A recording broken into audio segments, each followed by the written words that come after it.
Boa noite, pessoal. Tudo bem? Tudo tranquilo por aí? Estamos dando início aí ao Periscope da Editora Armador. Periscope da Editora Armador é destinado a vocês que vão fazer concurso aí para Delta, Pernambuco. Tá ok, pessoal? Boa noite. Boa noite, pessoal. Tudo tranquilos aí? Estão conseguindo ouvir bem? Tá, tudo certo? Então, primeiramente, eu quero agradecer à Editora Armador pelo convite, dizer que para mim é uma honra, um privilégio poder estrear esse Periscope aqui pela Editora Armador. O pessoal está reclamando da câmera aí, tá dando... Melhorou aqui? Tá dando para ver? Tá dando para enxergar aí, pessoal?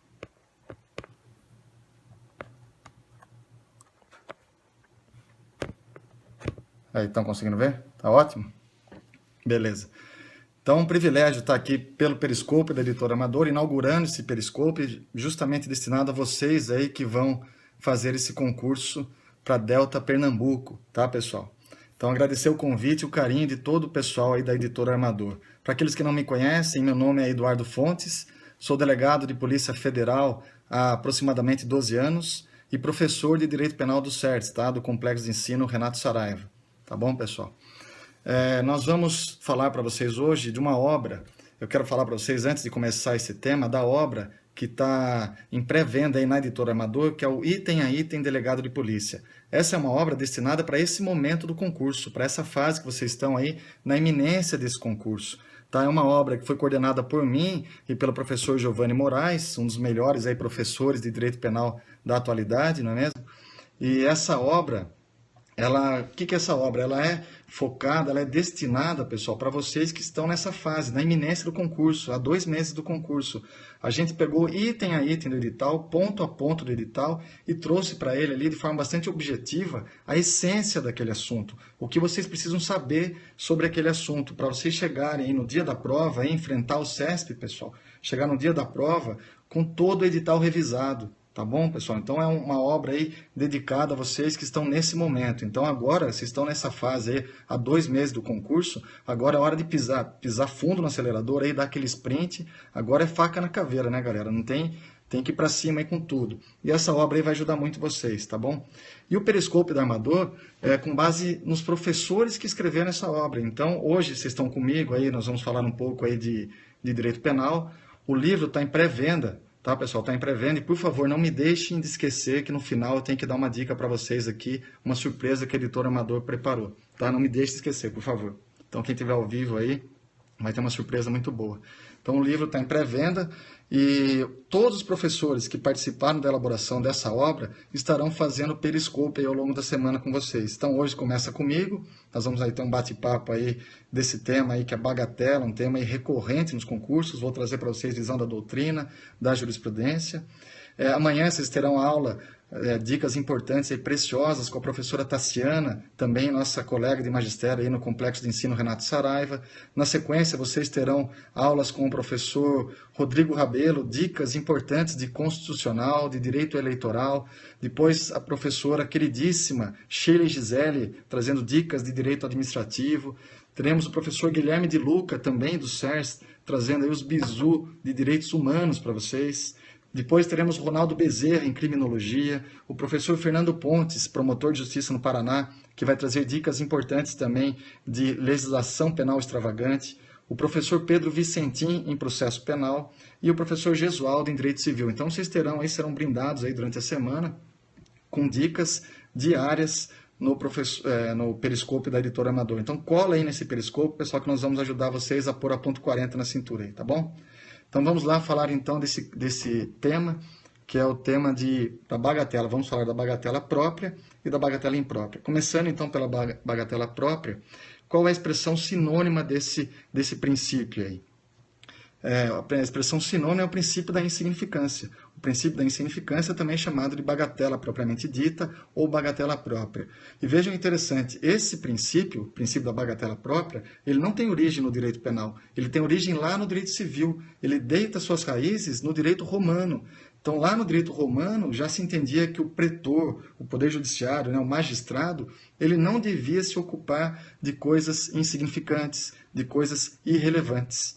Tá certo? Então, essa é o início aí, então, o embrião do princípio da insignificância. E quando que ele vem para o direito criminal? Ele surge no direito criminal em 1964 pelo penalista alemão Klaus Roxin, um dos maiores penalistas da atualidade. Klaus Roxin, que trouxe para o direito aí a teoria da imputação objetiva, que trouxe o funcionalismo moderado, que trouxe a teoria do domínio do fato no concurso de pessoas, o princípio da alteridade, ele também é o precursor aí do princípio da insignificância. E onde que se insere o princípio da insignificância, o princípio da bagatela propriamente dita? Onde que se insere? Onde que nós analisamos esse princípio? Esse princípio, pessoal, ele é analisado no campo da tipicidade. Tá? O princípio da bagatela própria, ele é analisado no campo da tipicidade, no elemento, faz parte do fato típico, o primeiro elemento, o primeiro substrato do conceito analítico de crime. Então, nós sabemos que atualmente a tipicidade, ela não é mais vista como aquela tipicidade formal, mero ajuste entre o fato e a norma. A tipicidade formal seria aquele ajuste, aquele encaixe, a adequação típica que é feita entre o fato e a norma, a subsunção. Então, quando esse fato que acontece no mundo real, ele se ajusta perfeitamente ao modelo descritivo no tipo penal incriminador, nós temos aí a chamada tipicidade formal. Tá? Por exemplo, aquele que atira no seu desafeto com o intuito de matá-lo e vindo a matá-lo. Tá? Aí temos tipicidade formal, essa conduta, atirar no seu desafeto com a intenção de matá-lo, ela encontra alguma correspondência a algum tipo penal incriminador? Sim, nós sabemos no artigo 121, no homicídio. Então, estamos aí diante da tipicidade formal. Mas, modernamente, isso aí não é suficiente. Além da tipicidade formal, é necessária a tipicidade material. E o que seria a tipicidade material? Haverá tipicidade material quando houver efetiva lesão ao bem jurídico tutelado pela norma. Então, nesse exemplo que nós trazemos aqui do homicídio, o bem jurídico tutelado é a vida. Nesse caso em que a pessoa atira e acaba matando a vítima, seu desafeto, ela tem tipicidade formal, está lá no artigo 121, caput, e também temos tipicidade material, porque o bem jurídico tutelado, vida, ele foi efetivamente atingido, efetivamente lesionado. Então, temos que analisar a tipicidade formal e a tipicidade material, é aí que se insere o princípio da insignificância. Então, no seguinte exemplo, imaginemos que uma pessoa ela ingresse num supermercado e subtraia um sonho de valsa. Ela vai lá e subtrai um sonho de valsa. Esse fato que ocorre no mundo real, ele encontra tipicidade formal? Encontra um ajuste, ele faz um ajuste em algum tipo penal incriminador? Nós sabemos que sim, não é mesmo? Artigo 155 prevê o crime de furto, subtrair para si coisa alheia móvel. Então, aquele que ingressa no supermercado e subtrai um sonho de valsa, tem tipicidade formal, pratica, em tese, o crime de furto. Mas para que ocorra o crime, tem que ter a tipicidade material. Nesse caso, vocês acham que a subtração de um sonho de valsa, ela traz uma efetiva lesão ao bem jurídico do proprietário dessa empresa, desse supermercado? É óbvio que não. Esse bem jurídico, aí, o patrimônio do empresário, ele é arranhado de maneira mínima, insignificante, com essa subtração. Tá certo? Então, nesse caso, não há que se falar em tipicidade material. E aí que se insere a bagatela própria. A bagatela própria é uma causa que exclui a tipicidade material do crime. Então, se a tipicidade ela exige hoje os dois requisitos, tanto a tipicidade formal quanto a tipicidade material, e o princípio da bagatela própria, ela exclui a tipicidade material, nós estamos então diante de um fato atípico. A bagatela própria, ou a insignificância, ela afasta então a tipicidade. O fato, pessoal, preste atenção nisso, o fato, ele nasce penalmente irrelevante. O fato, portanto, ele é atípico. Tá? É uma causa, então, que exclui a tipicidade material. E existe uma previsão legal desse princípio no ordenamento jurídico? Há no Código Penal algum artigo que preveja o princípio da insignificância? Não existe, pessoal, não existe. Mas esse princípio é uma criação doutrinária e uma criação jurisprudencial, e muito aplicada pela jurisprudência, inclusive pelos tribunais superiores. Na verdade, é pacífico o entendimento de que é possível a aplicação do princípio da insignificância. Então, como ele é uma causa que não é prevista em lei, então a sua natureza jurídica ele quer uma causa supralegal de exclusão da tipicidade material. Tá? Esse é o conceito da bagatela própria, Essa é a sua natureza jurídica, causa supralegal de exclusão da tipicidade material, que é aplicado largamente aí pelos tribunais superiores, STJ, STF, nos crimes em geral. Óbvio que não são em todos os crimes que se aplica. Por exemplo, um crime de tráfico ilícito de drogas não se admite o princípio da insignificância. No crime de moeda falsa não se admite o princípio da insignificância. No crime de corrupção não se admite, tá? Mas isso fica para outro periscope. Então é importante vocês terem em mente aqui que o princípio da insignificância ou da bagatela própria é uma causa supralegal, não é prevista em lei, causa supralegal de exclusão da tipicidade material. E em que momento que ela pode ser aplicada? Pode ser aplicada no curso de um inquérito policial, no curso da ação penal? Quem pode aplicar o princípio da insignificância? Vejam só, pessoal. A jogada aqui é a seguinte, tenham em mente que como exclui a tipicidade, o fato ele é atípico. O fato ele nasce irrelevante aos olhos do direito penal. O fato é atípico, então ele pode ser aplicado por todos os atores da persecução criminal. Pode o delegado de polícia aplicar a insignificância, pode o promotor de justiça promover o arquivamento, requerer o arquivamento com base na bagatela própria, pode o juiz absolver sumariamente o réu com base na bagatela própria, antes mesmo de iniciar a instrução. Eu ouso dizer que o delegado de polícia ele pode aplicar esse princípio antes mesmo da instauração de inquérito policial. Então, vocês vão fazer concurso para Delta, fiquem atentos a isso. O delegado não é obrigado a instaurar inquérito policial se ele está diante de um fato atípico, porque ele vai movimentar toda a máquina estatal se não há crime. Então, não teria sentido isso. Imaginem vocês que nesse exemplo aí do sujeito que ingressa no supermercado e subtrai um sonho de valsa. Imagine vocês, então, que a PM, ela prende em flagrante esse sujeito e apresenta para vocês na delegacia. Vocês estão lá no seu primeiro plantão aí em Pernambuco, como Delta. Vocês vão lavrar o auto de prisão em flagrante desse sujeito aí que foi surpreendido subtraindo um sonho de valsa? Lavrar o auto flagrante, depois arbitrar fiança para ele? Por óbvio que não, pessoal. Vocês não vão ratificar a voz de prisão em flagrante. Não vão ratificar. Porque o fato é atípico, não há que se falar em crime. Então, o delegado de polícia, eu já fiz muito disso na minha carreira. Na área federal, por exemplo, é muito comum a gente aplicar no crime de descaminho. Então, é muito comum chegar notícia, crime para mim lá, de um crime de descaminho, em que o sujeito ali, em tese, ele teria, supostamente, ele teria suprimido um valor de tributo inferior a R$10.000. E nós sabemos que abaixo de R$10.000, o STJ e o STF aplicam a insignificância no crime de descaminho. Então, pessoal, todos os atores da persecução penal, delegado de polícia, Ministério Público, membro do Ministério Público, o juiz de direito, o juiz federal, eles podem aplicar, então, o princípio da insignificância. Tá bom? Então, esse é o princípio da insignificância, princípio da bagatela própria. E o princípio da bagatela imprópria, versão institutos que não se confundem, tá? Não se confundem. Vejam só. Bagatela imprópria tem algum sinônimo? Nós vimos que a bagatela própria ela tem expressões sinônimas, princípio da insignificância. E a bagatela imprópria tem sinônimo? Tem, pessoal. Também é chamado de princípio da desnecessidade da pena. Princípio da desnecessidade da pena ou princípio da irrelevância penal do fato. Desnecessidade da pena ou irrelevância penal do fato.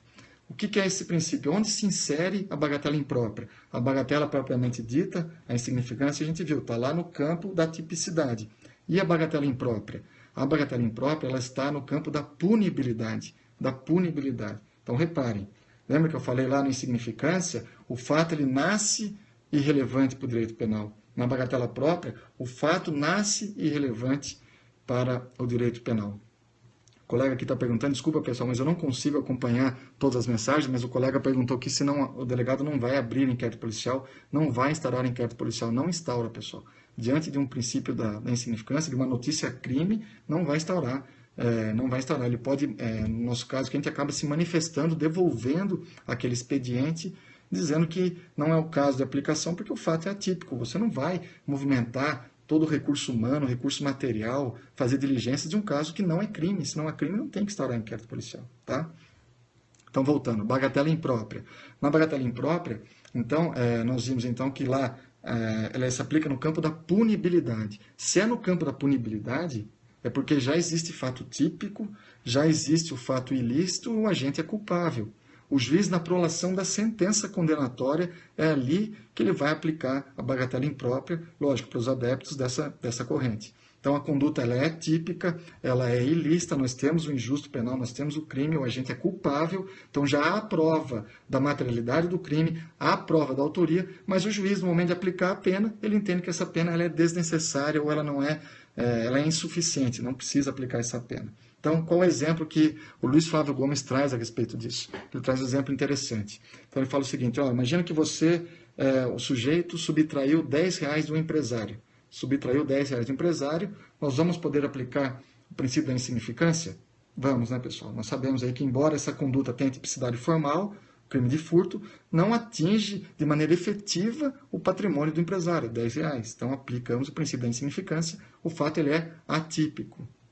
Agora vejam, se nesse exemplo, esse sujeito ele dá um soco no nariz do empresário para subtrair R$10. Aí nós estamos diante do crime de roubo. E nesse caso a jurisprudência é pacífica, não se aplica a insignificância porque existem outros bens jurídicos de suma relevância que estão sendo atingidos. No caso aí o princípio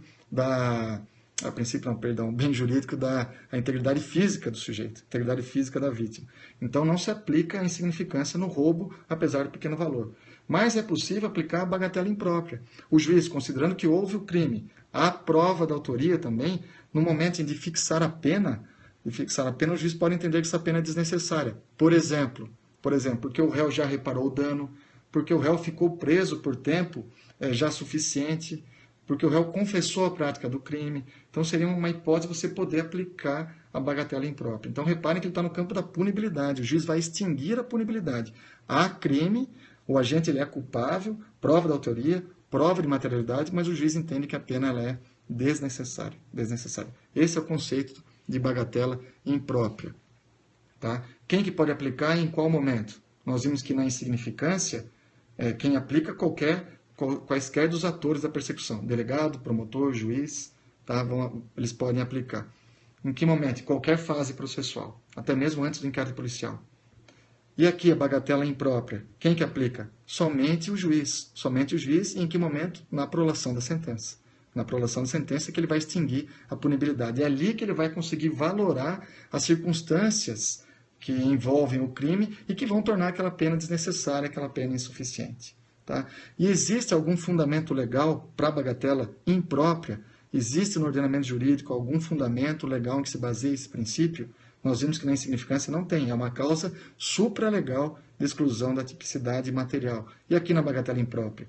Existe algum fundamento legal? Existe, pessoal. Tá? Os adeptos dessa teoria, eles entendem que esse princípio está lá no artigo 59 do Código Penal. Como nós sabemos, o artigo 59, ele anuncia as chamadas circunstâncias judiciais. Então, o juiz, quando ele está prolatando ali a sentença condenatória, já tem prova da autoria, prova da materialidade, ele vai fixar a pena. Então, naquele sistema trifásico, ou sistema Nelson-Hungria de aplicação da pena, nós sabemos que na primeira fase o juiz analisa as chamadas circunstâncias judiciais, que estão no artigo 59. Então, lá nós temos 8 circunstâncias judiciais. O juiz analisa a personalidade do réu, por exemplo, a culpabilidade, o motivo do crime, as consequências do crime, o comportamento da vítima e por aí vai. Então, analisa essas circunstâncias judiciais. Para quê? Para fixar a pena base, para fixar a pena, a quantidade da pena, o regime inicial de cumprimento de pena, se é possível ou não a substituição da pena. E aí o artigo 59 vai falar que tudo isso o juiz vai fazer para ver se essa pena, se ela for necessária e suficiente para a prevenção do crime, se ela for necessária e suficiente para a repressão do crime. Então, está nesse dispositivo aí o esteio, a base do princípio da bagatela imprópria, a necessidade da pena e a suficiência da pena. Tá? Então, para os adeptos dessa teoria, estaria no artigo 59 do Código Penal. Tá bom, pessoal? E os tribunais têm aplicado esse princípio? Vejam, aqui é importante. Ó. Os tribunais têm aplicado. Nós temos duas decisões do Tribunal de Justiça do Mato Grosso do Sul. 2 decisões. Então, nós não podemos nem falar que são jurisprudência, porque, inclusive, lá há discussão. O tema não é pacífico. Então, nós temos precedentes, nesse caso, precedentes no TJ do Mato Grosso do Sul. 2 casos que eu trago para vocês. Primeiro, quando foi reconhecido a bagatela imprópria. Primeira hipótese. Em caso envolvendo a Lei Maria da Penha, o sujeito foi preso em primeira instância, foi condenado em primeira instância porque houve aquela agressão agrediu a sua esposa no âmbito doméstico, no âmbito familiar, foi condenado em primeira instância, Defensoria Pública recorre, chega no TJ do Mato Grosso do Sul e eles entendem o seguinte, olha, essa pena não é necessária. Apesar de estar comprovado que o crime, comprovado que o agente é o autor do fato, autor do crime, apesar disso, essa pena não é mais necessária. Por quê? Porque o casal já está vivendo juntos novamente, já se reconciliaram, o sujeito, o réu, ele confessou a prática do crime, foi um fato isolado na vida dele, ele tinha bons antecedentes, é uma pessoa que nunca mais, desde então, desde esse fato, nunca mais praticou novos delitos. Então, com base nesses argumentos, sobretudo porque o casal já estava reconciliado, aplicou-se o princípio da bagatela imprópria, entendendo que a pena, então, era desnecessária. Mas vejam, decisão isolada lá do TJ do Mato Grosso do Sul. Outro caso, um crime de roubo de um taxista, uma pessoa que, mediante grave ameaça, uma pessoa drogada, que estava apresente sob grave ameaça, ele subtrai do taxista R$105. R$105. Grave ameaça que foi utilizada com uma simulação de arma de fogo. Ele coloca a mão embaixo da camiseta, simula que está com arma de fogo e subtrai aí R$105. Crime de roubo. Condenado em primeira instância. Condenado em primeira instância, vai para o TJ do Mato Grosso do Sul, Defensoria Pública alega bagatela imprópria, desnecessidade da pena, e eles acabam aceitando com base em qual argumento? Que em razão do hiato temporal havido entre o tempo do crime e aquela data de julgamento, já havia 5 anos, o réu havia se recuperado das drogas, ele havia reparado o dano, confessado o crime, colaborado com as investigações, enfim, tudo aí, os juízes valoraram isso tudo para entender que a pena ela era desnecessária, que ela não era necessária ser aplicada, ela era insuficiente. Esses dois casos do TJ do Mato Grosso do Sul, ex da Maria da Penha, chegou no STJ. E o que o STJ falou? O STJ, todas as vezes em que ele se debruçou sobre esse caso, e em que ele foi instado a se manifestar sobre a bagatela imprópria, ele recusou a aplicação desse princípio. Então, no STJ, pessoal, esse princípio não é aplicável de forma pacífica. Não se admite a bagatela imprópria para o STJ. Essa questão nunca chegou ao Supremo, tá? Mas no STJ não se admite essa aplicação. E o STJ ainda falou, olha, não se admite na Lei Maria da Penha a bagatela imprópria e nem a própria. Não se aplica em significância e nem a bagatela imprópria na Lei Maria da Penha. Compreenderam, pessoal? Então, a diferença entre esses dois institutos? Perguntinha ótima aí para cair tanto em primeira fase como na segunda fase. Pode cair num teste dizendo assim, olha, o princípio da bagatela própria exclui a tipicidade, ao passo que o princípio da bagatela imprópria exclui a punibilidade. Verdadeiro, né, pessoal? Então, vou trazer para vocês aqui, ó, vou colocar para vocês um quadro para vocês analisarem e dar um print na tela aí, de um quadro que a gente tem aqui numa obra que eu escrevi com o professor Giovanni Moraes, que é o Temas Controversos de Direito Penal. Essa obra aqui, ó, da editora Amador, Temas Controversos de Direito Penal, em que eu escrevo com coautoria com o professor Giovanni Moraes. E esse livro, o que é esse livro? Esses temas controversos, nós reunimos as principais discussões doutrinárias e jurisprudenciais e aquelas questões mais recorrentes no concurso para delegado de Polícia Civil, delegado de Polícia Federal, e tentamos trazer de maneira mais simples possível, mais didática, com esquemas, para vocês aí entenderem essas discussões doutrinárias e jurisprudenciais. Tá bom? Com quadros, com tabelas, com visão dos tribunais, e inclusive apontando qual posição, isso é o famigerado temas cabulosos que o Giovanni fazia aí nos periscopes, inclusive apontando qual posição vocês devem adotar enquanto candidatos a concurso de delegado de polícia, tá bom? Então vou pôr aqui na tela para vocês copiarem aqui. Aí, tá aqui, ó. Deixa eu ver se vocês conseguem ver. Eita. Tá meio... Não tá dando para ver, né, pessoal? Tá muito... Deixa eu baixar a iluminação aqui. E ficou muito ruim aqui. Aqui mais próximo. Deixa eu ver se eu consigo virar a tela. Aí, aqui ficou bom para vocês? Dá para ver? Sem mensagens, então, para vocês acompanharem, ó. Aqui tem expressões sinônimas, bagatela própria, princípio da insignificância. Bagatela imprópria, princípio da desnecessidade da pena ou da irrelevância penal do fato. Fundamento legal. Bagatela própria, não há fundamento legal. Causa supralegal de exclusão da tipicidade material. Bagatela imprópria, quem admite diz que está lá no artigo 59 do Código Penal. Consequências. Veja, o fato se torna materialmente atípico. Aqui na bagatela imprópria, o juiz reconhece que a pena não deve ser aplicada e extingue a punibilidade do agente. Momento de aplicação em qualquer fase, inclusive antes da instalação do inquérito policial. Na bagatela imprópria, na sentença. Quem pode aplicar? Bagatela imprópria ou bagatela própria ou insignificância, delegado, promotor e juiz, e na bagatela imprópria, somente o juiz. Conseguiram, pessoal? Dar um print aí? Deixa eu ver se na obra eu tenho aqui no livro, ver se fica melhor para vocês aqui, ó. Esse aqui, vamos ver aqui, eu achei que na tela fosse ficar melhor, mas achei que ficou ruim, não gostei da imagem. Acho que aqui fica melhor, não fica?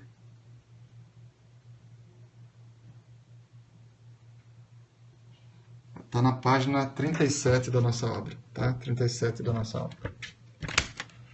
Gostaram, pessoal? Então essas são as dicas. Tem mais duas aqui. Mais duas coisas, duas observações que eu queria falar para vocês. Mais duas observações. Primeira, qual é a diferença entre a bagatela imprópria, e o perdão judicial? Vejam, qual a semelhança entre eles? Então, essa é uma pergunta aí capciosa, perguntinha cabulosa, como diz o PLGG, né? Então, vejam, os dois, eles extinguem a punibilidade. Os dois extinguem a punibilidade porque o juiz entende que a pena é desnecessária. Então, tanto no perdão judicial quanto na bagatela imprópria, o juiz vai entender que a pena é desnecessária e vai extinguir a punibilidade do agente. Tá? Qual a diferença? Que o perdão judicial ele só pode ser aplicado, pessoal, se houver previsão legal. Somente se houver previsão no ordenamento jurídico. Se não houver previsão legal, não cabe perdão judicial. Agora, para aqueles adeptos da bagatela imprópria, aí seria possível se aplicar, com base no artigo 59, a desnecessidade da pena. E por fim, eu queria passar para vocês o seguinte, última dica. Eu falei que o princípio da insignificância ele é uma causa supralegal de exclusão da tipicidade material, não é previsto em lei. É um princípio aí que é adotado pelos tribunais superiores, uma criação doutrinária. Mas há entendimento, parcela da doutrina defende que esse princípio da insignificância tem uma previsão explícita no Código Penal Militar. No Código Penal Militar a gente teria essa previsão.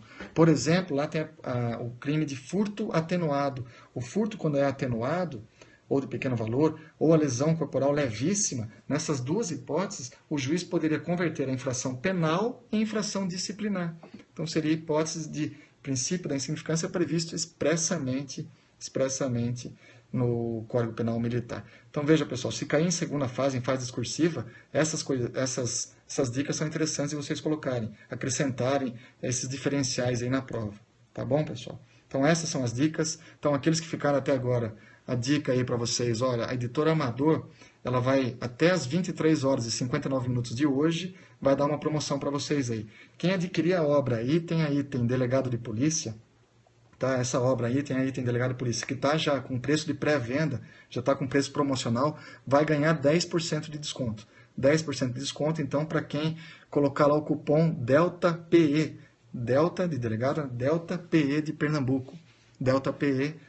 Então, se vocês colocarem esse cupom, hoje até as 23h59, terão 10% de desconto na obra item a item Delegado de Polícia. Tá? Aproveite esse desconto, então, DELTA-PE, tudo maiúsculo ou tudo minúsculo, tanto faz, só não pode misturar aí. Pode ser tudo maiúsculo ou tudo minúsculo, DELTA-PE, 10% de desconto. Amanhã com vocês, aqui nesse Periscópio da Armador, vai ser a professora Tassiana. Então, a queridíssima aí, Tassiana, professora aí, nossa colega de magistério do SERS, vai trazer dicas importantes de penal especial e certamente a editora vai preparar uma surpresa para vocês. Tá bom, pessoal? Então fiquem com Deus, um abraço, obrigado aí pelo carinho, pela audiência, faca na caveira agora nesse momento, agora pise no acelerador, vamos com tudo para a prova e vamos enfrentar o CESP aí, pessoal, tá bom? Forte abraço, fiquem com Deus e até a próxima. Obrigado.